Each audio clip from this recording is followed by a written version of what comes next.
আসসালামু আলাইকুম। পঞ্চম শ্রেণীর ছাত্র এবং ছাত্রীরা, তোমাদের জন্য নিয়ে এলাম পাটিগণিতের 30 নম্বর পৃষ্ঠার 6 নম্বর অঙ্কর সমাধান। আসো আমরা সমাধান খুঁজি।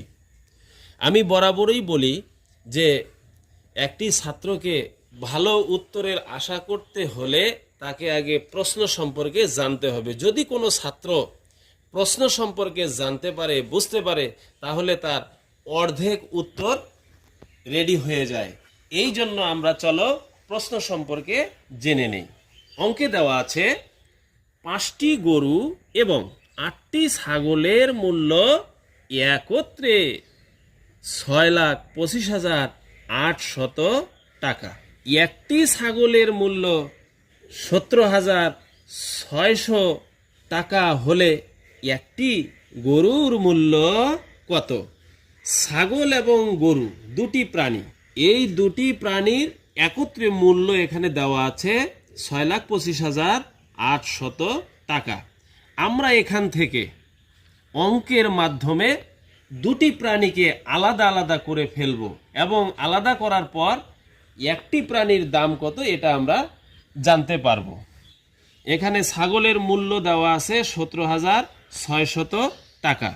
তো আমরা একটি ছাগলের মূল্য যেহেতু 17,600 টাকা, আর এখানে 8টি ছাগলের মূল্য একত্রে দেওয়া আছে 6,25,800 টাকা।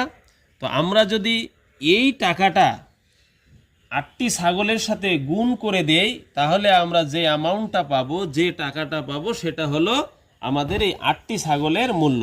মোট মূল্য থেকে আমরা 8টি ছাগলের মূল্য বাদ দিয়ে দিই, অর্থাৎ বিয়োগ করে দিই। বিয়োগ করে দিলে 4,85,000 টাকা। এখন আমরা এটা 5টি গরুর মূল্য পেলাম। 5টি গরুর মূল্য 4,85,000 টাকা। একটি গরুর মূল্য কম হবে। আমরা কেন একটি গরুর মূল্য বের করলাম? কারণ এখানে অঙ্কের ভেতরেই চেয়েছিল যে একটি গরুর মূল্য কত। তো একটি গরুর মূল্য কম হবে, তাহলেও কম হলে ভাগ হয়। উপরে 4,85,000 টাকা আর নিচে হলো 5। এই 5 দিয়ে যদি আমরা 4,85,000 টাকাকে ভাগ করি, কাটাকাটি করি, দেখি কত হয়। 5 নং 45, আর থেকে 3, 5 7 35, এই 0 0, এই 0 0, এই 0, এই 0, 97,000 টাকা। উত্তর 97,000 টাকা। আরও বিস্তারিত জানতে হলে তোমরা ভর্তি